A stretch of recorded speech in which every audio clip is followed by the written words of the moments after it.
सिराज के एक बुजुर्ग हजरत फाश फरमाते हैं कि मेरे यहाँ एक बच्चा पैदा हुआ और मेरे पास खर्च करने के लिए कुछ भी न था और वो मौसम इंतहाई सर्दी का था। बस मैं उसी फिक्र में सो गया तो ख्वाब में हुजूर सल्लल्लाहु ताला अलैहि वसल्लम की ज़ियारत नसीब हुई। आपने फरमाया क्या बात है। मैंने अर्ज किया हुजूर खर्च करने के लिए मेरे पास कुछ भी नहीं, बस इसी फिक्र में था।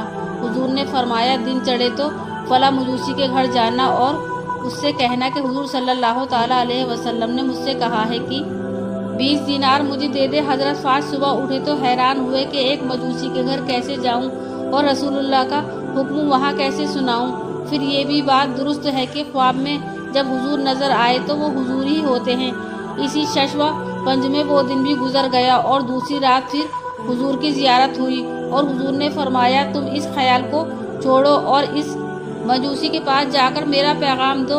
हजरत फाश सुबह उठे और उस मजूसी के घर चले गए। क्या देखते हैं कि वो मजूसी अपने हाथ में कुछ लिए हुए दरवाजे पर खड़ा है।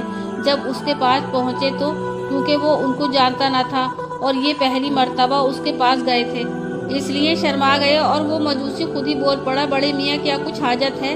हजरत फाश बोले, हाँ मुझे रसूलुल्लाह सल्लल्लाहु ताला अलैहि वसल्लम ने तुम्हारे पास ये कहकर भेजा है कि तुम मुझे 20 दीनार दे दो। उस मजूसी ने अपना हाथ खोला और कहा तो ये लीजिए 20 दीनार मैंने आप ही के लिए निकाल रखे थे और आपकी राह देख रहा था। हजरत फाश ने वो दीनार ले लिए और उस मजूसी से पूछा, भाई मैं तो भला हुजूर सल्लल्लाहु ताला अलैहि वसल्लम को ख्वाब में देखकर यहाँ तक आया हूँ, मगर तुझे मेरे आने का कैसे इल्म हुआ। तो वो बोला, मैंने रात को उस शक्ल व सूरत के एक नूरानी बुजुर्ग को ख्वाब में देखा है जिसने मुझसे फरमाया कि एक शख्स साहिबे हाजत है, वो कल तुम्हारे पास आएगा, उसे 20 दीनार दे देना। चुनाचे में ये 20 दीनार लेकर तुम्हारे इंतजार में था।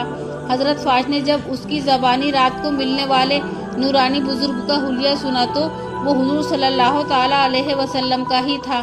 चुनाचे हजरत फाश ने उससे कहा कि यही रसूलुल्लाह सल्लल्लाहु ताला अलैहि वसल्लम हैं। उस मजूसी ने ये वाक़िया सुनकर थोड़ी देर तौकीफ किया और फिर कहा, मुझे अपने घर ले चलो। चुनाचे वो हजरत फाश के घर आया, कलमा पढ़कर मुसलमान हो गया। फिर उसकी बीवी बहन और उसकी औलाद सब की सब मुसलमान हो गई। हमारे हुजूर सल्लल्लाहु ताला अलैहि वसल्लम की नजर रहमत जिस पर भी पड़ जाए उसका बेड़ा पार हो जाता है। और ये भी मालूम हुआ है कि हुजूर सल्लल्लाहु ताला अलैहि वसल्लम अपने मोहताज गुलामों की फरियाद सुनते हैं और विसाल शरीफ के बाद भी मोहताज की मदद फरमाते हैं।